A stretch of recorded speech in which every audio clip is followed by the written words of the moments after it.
I'm going to talk today about creation and energy and tie everything together. Many people ask me how I got to holistic medicine. Actually, I got to holistic medicine not from all the holistic discipline, but I started on my journey after I realized, being a pediatrician in little town Mississippi, that some kids that has medical problems and nobody could figure out, but what and why, what's going on, the kids were sick. Just talking to the families, identifying conflict at home, help them resolve it, and the kids were healed overnight. So I said, that's very interesting, because I've never learned this in medical school, that your mind or your emotional problems, issues have anything to do with your physical health. So that got me to do a course on hypnosis, and I wasn't attracted to hypnosis in the regular way they do it, and also clinical modality, because the person that was teaching the class was doing major surgery, minor surgery with hypnosis, no medications, no local anesthetic. Actually, years later, when I was in emergency medicine, I actually did some of this occasionally, just using local anesthetic, just giving the patient suggestions, and everything was fine. They told us about visualization and imagery, and this was the 70s, late 70s. So I was attracted to that.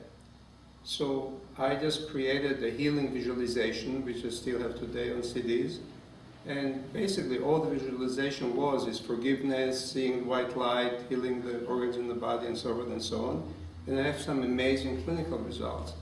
I had a most amazing one of the first one was a child, 16 years old, teenager, that had very, very severe asthma, and little hospital have to see her 2 or 3 times a week in the middle of the night in the emergency room. I made her visualization healing tape, and she never came again to the emergency room. Within 3 months, she was off medication, never had asthma since. So I use it as a tool, and later on, when I moved to emergency medicine, I worked in Jacksonville. They referred to me a doctor that was given 3 weeks to live because of terminal prostate cancer. So he didn't believe in anything other than conventional medicine, being semi-retired after 40 years of medical practice. But he agreed to meet with me. I made him a tape, and he started to listen to it 3 times a day. And within 3 weeks, not only wasn't dead, he was back to work. I was really shocked, because I did not explain that. So I started to take it more seriously, and I got into a journey where I work with visualization with cancer patient groups, individuals, and I got into several consciousness training, which I later taught.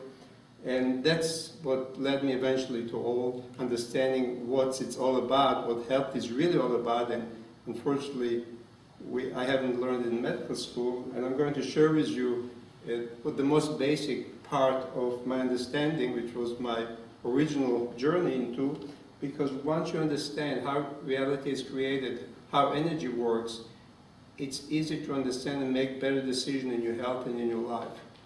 And as Unity members, you're into this principle anyway, so it's easy to talk to an audience like that. Let's look at creation. What is creation? Creation, everything that you see around you, everything that can be measured by time, space, measurement, weight.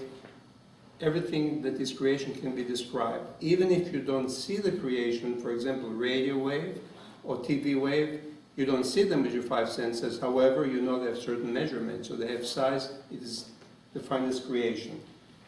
Now, another important definition is belief. What is a belief? Belief is a way to experience something. Now, what is belief created from? Thought and feeling. The belief will create feeling. Let's say, if you're my best friend, how would I feel about you when I think about you? Very good.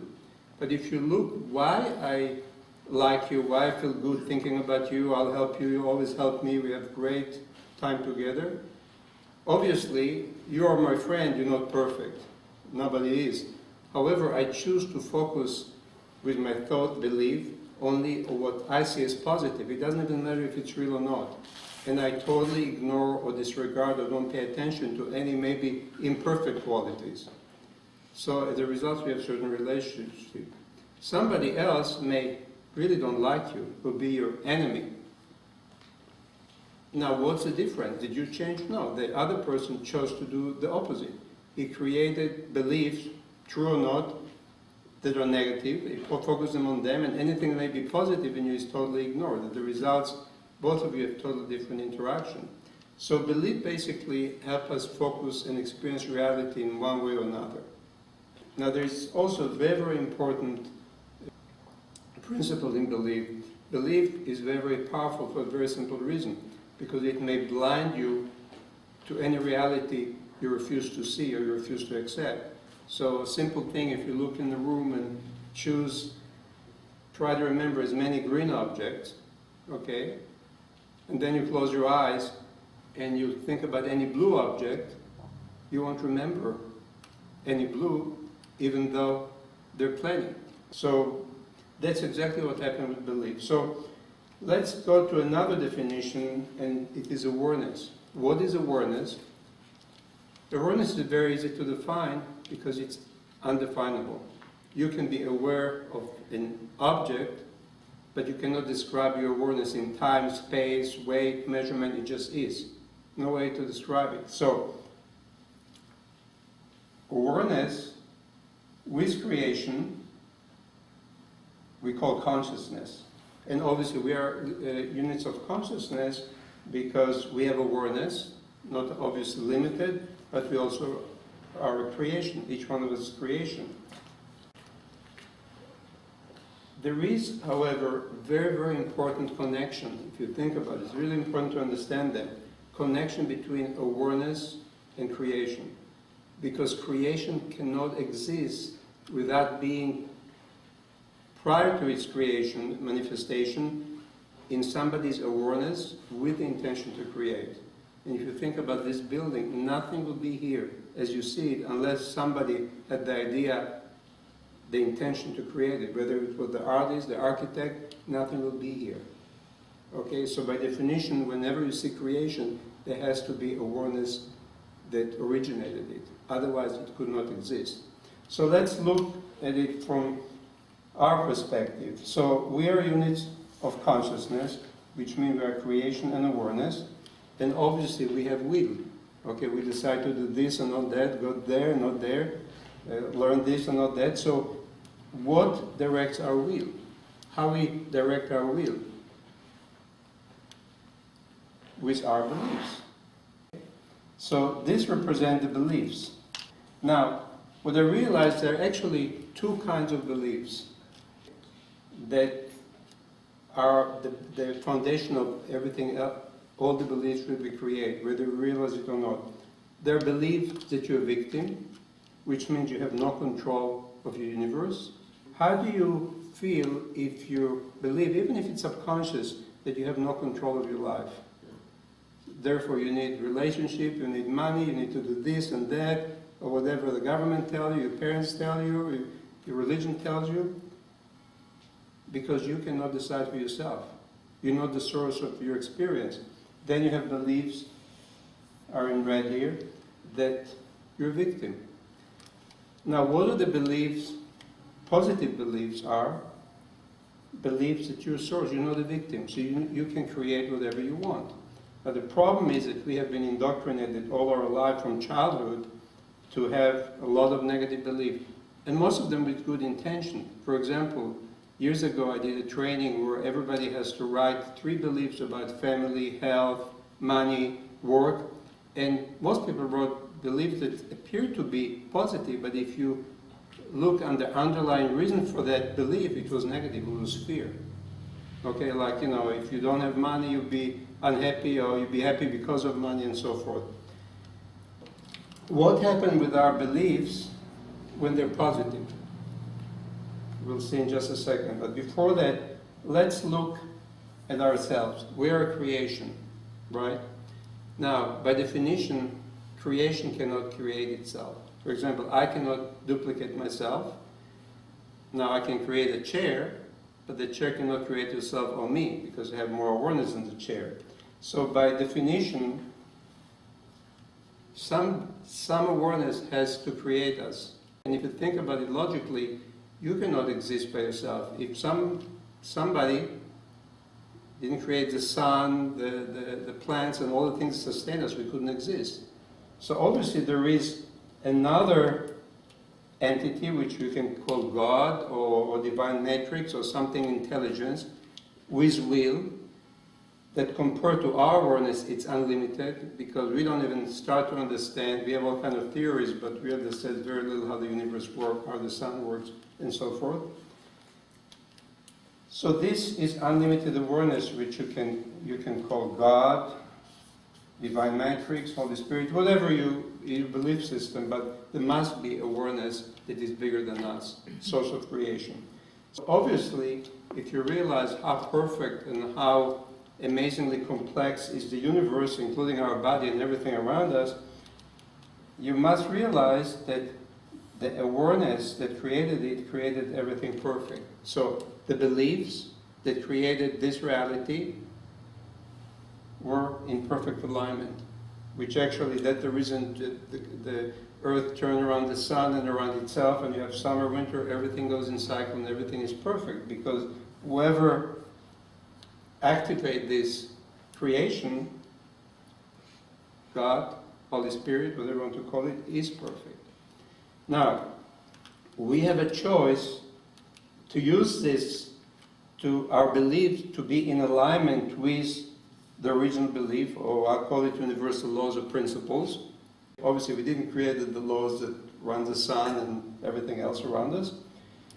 So those are universal principles, and we have free choice to choose beliefs that are in alignment with universal principles. And whenever we have this kind of beliefs, how do we feel? We feel good. So imagine, for example, when sometimes everybody to one extent or another have experienced this in his or her life, when he decided to do something because it really, his or her heart told them to do that because they felt right, it felt good. They didn't worry what the mother will say, if they have money, not money, and even if theoretically all people say, oh, forget about it, you have no chance, you still achieved your goal. And sometimes against odds and against difficulties. The reason was that you were in alignment with the universe. And how did you feel when you were doing that? You felt great, full of energy. On the other hand, we all have been indoctrinated with belief that you're not source, and we start very young age. Why do you think babies are so innocent, so wonderful, radiating wonderful energy that we all want? Because they haven't learned that yet. They're just in alignment with the universe. What you need to realize that beliefs create energy fields. You go to a room that everybody is happy, loving, joyful, they don't have to say a word. How do you feel? If you go to another place, everybody is angry, hateful, resentful, how do you feel? Not so good, because your body literally feels the energy, it's imprinted on the energy of your body, and if it's positive, you feel good, you're in alignment. If it's out of alignment, negative, obviously the people that are hateful, angry, have different beliefs than people are loving. So you actually walk into an energy field. Beliefs create emotions that actually create energy field, and you can feel them. So you feel the emotions of the people, whether good or whether not good. When you have a belief that is positive, how do you feel? You feel good. And where do you feel your beliefs? In your heart, right. When you feel it in your heart, there couldn't be no judgment. You don't have to prove anything, you just go with the flow. You're in the zone, so to speak. When you have negative belief, well, you probably can feel it anywhere in your body, but not in your heart. The heart creates energy. We all know you do an EKG or EEG, so there is electrical impulses that coming from the body. And do you know what is the organ that has the most powerful output of energy, electric and magnetic? Heart. It's 100 times more than the brain. So you basically create an energy field around you, which you can feel. What happens is that if if this is, let's say, a person,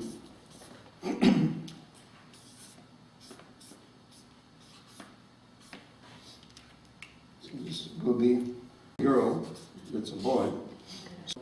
We all have hopefully good beliefs, but we all have, and most of them subconscious, belief that not in alignment. Now, another fact with creation is that you need to give creation an attention. Creation cannot exist. If you leave your house not doing anything, in 50 years there'd be probably trees growing in the middle of it. If you don't take care of your body, feed it, body won't be in good shape. So every creation has to have certain awareness that giving it attention. Now, because who created us? Not ourselves. So we get all the attention we need. We have the food, the nature creates food, energy, everything is there for us. Of course, we have to get our part too. But what happens when you're in alignment with the universe? You're in the zone, as we explained before. You automatically feel good. You're energized, feel wonderful. You need very little. You know, some people don't even have to eat. They just, not even to drink water, just get everything from the universe. That's the potential. So they're totally in the zone. Now, what happened when we start to learn in life, all our experience, most of it is good intention, negative belief, that you have to make somebody else happy, otherwise you won't be loved, you won't be accepted. We create blockages in the flow of energy. So when we create blockages of flow, we cannot exist. In fact, children, if you just feed them mechanically and don't give them any attention, they will die. Babies, they need the attention of the parent, they need the love. But as we create more and more negative beliefs, most of it's good intention, we block our energy. So now our body doesn't get the attention, the perfect attention that he normally gets naturally, effortlessly. So now we have to get what I call synthetic attention. So what is synthetic attention? Synthetic attention could be a lot of things. It could be addiction, could be overeating, could be victimhood. If you told the parents that you just don't feel to go to school today, they're probably very upset. But if you're sick, you get love and attention. So we learn to get attention, what we call synthetic attention. The good news that gives us attention helps us to survive, but eventually it destroys us. Okay? So what happens is we expect other sources outside of us to make us happy, to make us comfortable, whether it's money, relationship, whatever. Okay? So what happens is that we enter into a relationship expecting, and usually subconsciously, from any relationship, that the other party, whether it's wife, husband, or organization, they'll make us happy. They'll make us feel good. So basically, we expecting without realizing what we call synthetic attention. So imagine, let's say that somebody loves you unconditionally, don't expect anything, how that feels, fantastic. But if somebody, yes, they believe they love you, but they expect something, even without saying it, you get tired, because that's synthetic energy. So that's a reason for conflicts on all levels of humanity, from personal relationships to wars, okay? So what happened is that if this wasn't the case, and we're in alignment, we decide to love somebody because we choose to. Because we basically choose to express the love that we're getting anyway. So the love is totally effortless and automatic. So if people relationship come because they want it in their heart, because they want to express the love they get to exist. Imagine how much love energy and perfect energy you get to exist. So you just share your love, and being a channel of love, how do you feel? You feel wonderful. Not only that, relationships are exponentially wonderful. I mean, it's creating incredible energy created between two people, because basically just experiencing the divine, the perfection in them. So obviously what's happening is that there is energy which is perfect. We actually have disconnected from this energy, and as a result we create things that are not perfect in our life. Going back Just to summarize, how this ties to the reality, the physical reality. So let's say that this is the physical reality. Your home, your relationship, everything that you're experiencing. What is it made from? Atoms. Now today we know that actually it's not just electrons that are flying around, but actually you have pulsation of energy. Okay? You have pulsation of energy. So basically every atom is energy field, and the atom, if you talk about electrons and nucleus, the distance will be equivalent distance from Earth to the Sun. If you take the whole universe, and which is basically energy, is more void than anything else, you put the whole universe in one tennis ball. And what they're finding today, that even the space itself, it's not empty. It's not such thing as that. There is certain energy that actually they documented. One of the telescope that take X-ray pictures of the universe, that they're actually fields that connect. It looks like our nervous system. So basically, there's no emptiness. And what happened is that when you, let's say, science today have found that each electron, neutron have subatomic particles. Then they found they're more subatomic because they're always something. There's no emptiness. Now, basically, you're talking about energy fields, and those are the same energy fields, okay, that we're talking about. And if you think about it from a bigger perspective, in the physical universe, why are you where you are today? Why are you cleric, pastor, nurse, lawyer, whatever you are? Because you must have had certain belief that led you to create this in the physical universe. Maybe they're positive belief, maybe you have the belief that you want to be a lawyer because your father hated lawyers and you hated your father, or because your father thought that lawyer is a good profession, you make money, you'll be stable. It may not have been your cup of tea, but you accepted that to get acceptance from your parents and so on, and eventually you experience the universe as a lawyer, not as an artist, and so on and so on. Maybe you really wanted to be an artist, so you're out of alignment with who you are, because we're all different, and parents don't realize it was good intention, they expect us. So you create all kind of problems in the universe. Now, a not perfect reality that we would like to experience. So, because people don't understand that paradigm, when you have a problem in the physical universe, what do you tend to do? You to blame somebody. Blame yourself, somebody. So you try to resist the physical universe, which is very, very difficult. Now, if you go back to the beliefs, then you can change things much more easily. Because you realize that whatever the conflict is, that if you align with universal principle, there's really no reason for conflict. Because the belief that you're victim automatically create a situation that you need to victimize somebody before they victimize you, because you're out of control. And obviously you create war and conflict, and you create win-lose, which eventually, because we're all connected, everybody loses. Okay, where if you know that your source and your alignment with the laws that Jesus taught, in many philosophies, it's unconditional love, non-judgment, everybody serving everybody, it's win-win. You don't need anybody to control you. You don't need government to control you, because helping others with love is the greatest thing that you can do. You don't need taxes. People stay in line to help the people that really need. And very few will need anyway, because everybody would be in alignment. Okay? So, another example, I taught it in the 80s to Jews and Palestinians in Israel. So, look at their belief system. Each party believed the other one would destroy them. Okay? The result is so much energy spent on war and suffering. If you just take the energy and money that they put in the war and give everybody there the money, everybody would be multimillionaire and nobody have any problem whatsoever. So the only way to resolve the conflict is to go back to the belief system and say, hey, we are humans, we want our children to be healthy, happy, prosperous, we want to...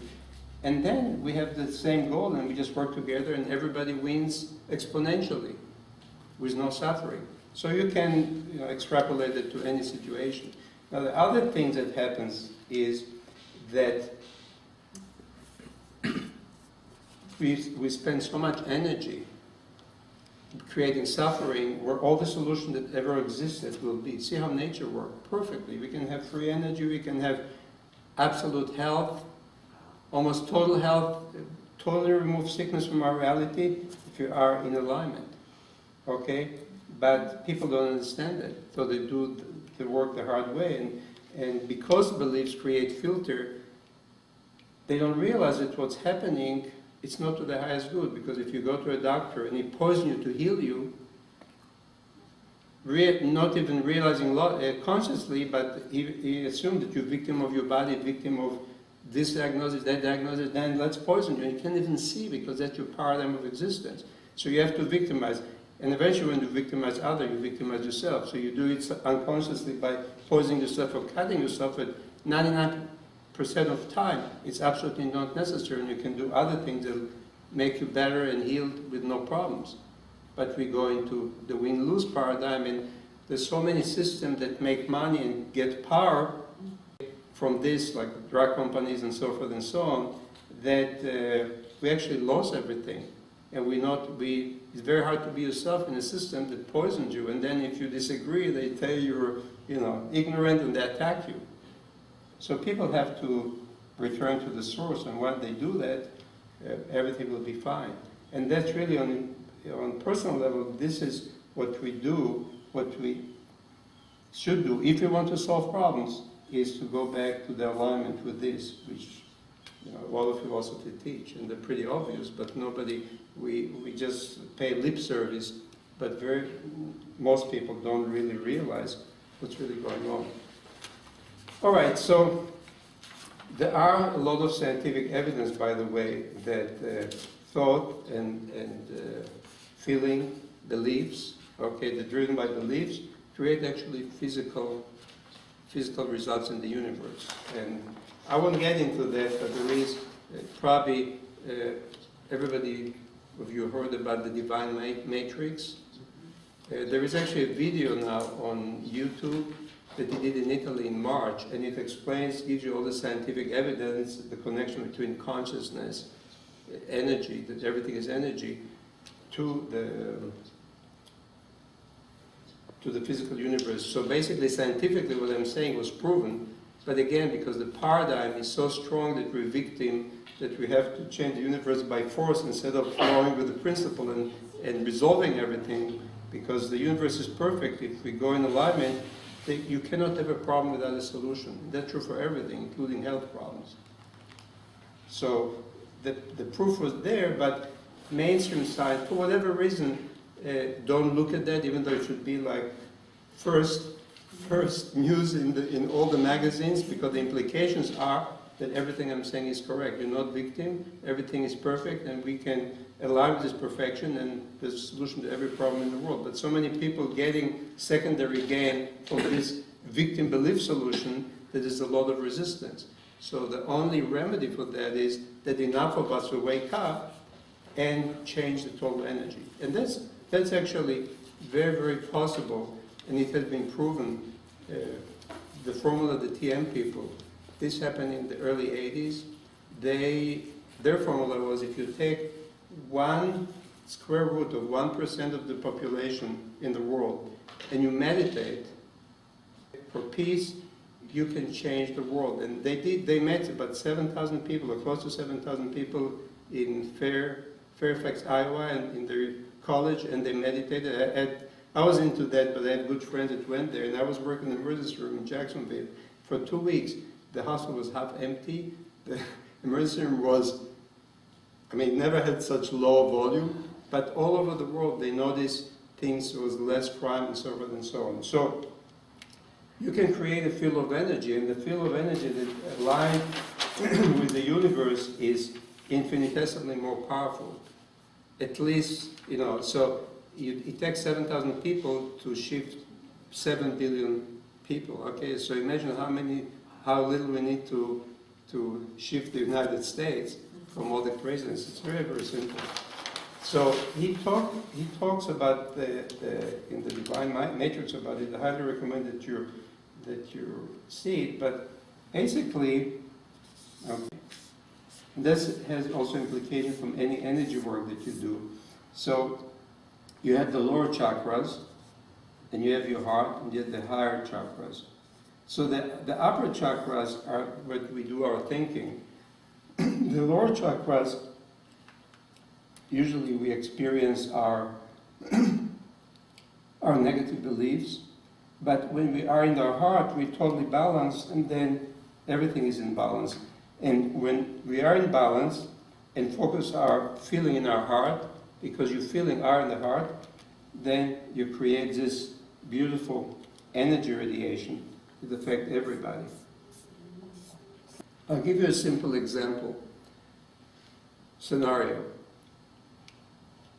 One day you go to work and you're very happy and joyful. Everybody else is upset. Before you know it, you're upset and everybody goes home upset. Another scenario. You go to work, everybody is happy and joyful. I mean, you're happy and joyful. Everybody else is upset and unhappy. You stay happy and joyful, everybody else stay upset, and you go home happy, they go upset. Third scenario, you go to work very happy with joy in your heart, everybody is upset, but before you know it, everybody is happy and everybody goes home. It's just the intensity of the field. So if enough people create this field, which is actually very easy to create, just being in your heart, if you experience it enough, you can duplicate it very easily. And this is the reason I put on my website. It's free and you can listen or download Effortless Healing. It's basically visualization that puts you in your heart and put this energy into your body for self-healing. But once you're in your heart, you automatically change the environment around you. Okay? So whenever you can, be in this space. And it's not hard, it's just an experience. And if you make the point, because to create reality, you have to use your will. This is really, really important. If you understand all the things, you have to use your intention. And there are many ways there's no one way to do it. There are many, many disciplines, okay, that you can use for that. Religious, philosophical, there are many, many tools, including TKM, that I teach. I give my patients an option. They just have to find the tools that are best for them, that they can relate to. Some of the tools are so simple, it's just imagine funny things. So, and what's interesting, when you do that, you don't have to understand this philosophy. When people did that, just whenever they have negative thought, imagine something different, funny, absurd, positive. Over time, people heal from terminal cancer, because the moment they stop focusing on that, they automatically in their heart, because the energy of love is there all the time. We cannot exist without it. That's really what runs us. Now, the energy is so powerful that our body can send unbelievable amount of negative beliefs, which eventually create illness, and still exist, because this is more powerful. It just shows that this has unlimited power. Okay, to do so-called miracles, which is not miracles. The miracle is already there. I tell my patient, your body is a miracle, we just need to activate it. And the most basic, simple things to activate it is just find a way with intention, putting intention and taking action, because nothing happens unless you take action, to go back in the flow, be in the zone. And that actually gives you most leverage toward healing, because all the universe started from awareness, which you have. All you have to do is to align. So you don't have to really work hard on be a big philosopher, or all you have to do is just be open-minded and do it. I had people that absolutely didn't understand what I was talking about. It wasn't a cup of tea. They just follow instructions, like this doctor. And they got the result.